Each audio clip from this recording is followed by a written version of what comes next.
ସୂର୍ଯ୍ୟଙ୍କର ପୁତ୍ର କିଏ ପାଇଥିଲେ? ସୂର୍ଯ୍ୟଙ୍କର ପୁତ୍ର କିଏ? ମନୁ ପାଇଥିଲେ। ମନୁଙ୍କର ପୁତ୍ର ଇକ୍ଷ୍ୱାଙ୍କର ପୁତ୍ର ନିମି। ତାଙ୍କ ଇଏ ସବୁ ପାଇଥିଲେ ଏକାକ୍ଷର ମନ୍ତ୍ର। ତେଣୁ ଏକାକ୍ଷର ମନ୍ତ୍ର ବହିରେ ଲେଖା ଅଛି, କିନ୍ତୁ ମହାପୁରୁଷ ଲେଖିଛନ୍ତି ଗୋପନ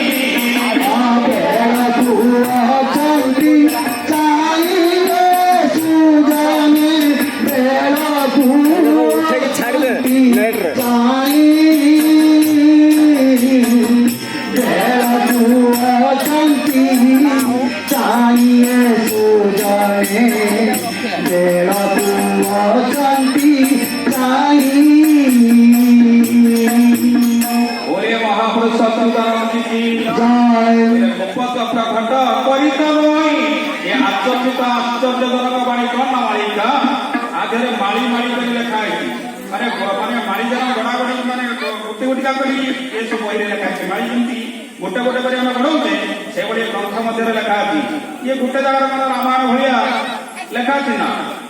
ये सब दुई गुणा चार ये तरह लिखला गोटे बही लिखले दुई गुणा चार आ गोटे बही लिखले आपको मेले विषय के कहबाटा होते बात प्रभु का आशीर्वाद होतो जदी तन महापुरुष कहले कोन कहले कृष्ण भाव रस नुए वेदाभ्यास पूर्वदार भाग्य जीव पूर्वदार भाग्य जीव सुनाने पूर्वदार भाग्य जीव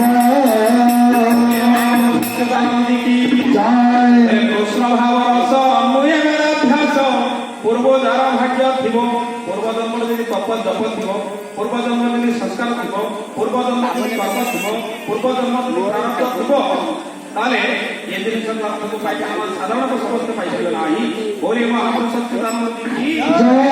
महापुरुष कौन कहले कहले समस्त मंत्र कहले नहीं जे भगवान भक्त मंत्र जानो कौन कहले महापुरुष कहले बट पुट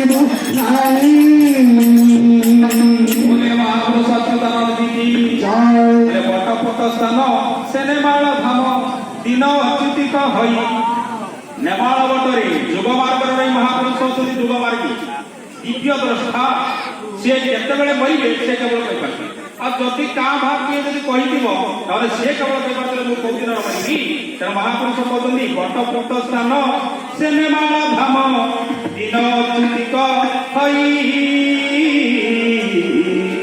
शुण बाबू राम ए गुपत तत्व मूर्ख को कहबो नाही कहीं महापुरुष कहले मूर्ख ना कहबे भगत महापुरुष कहले मूर्ख को ए ग्रंथ अथई विष यानी कौन दीपका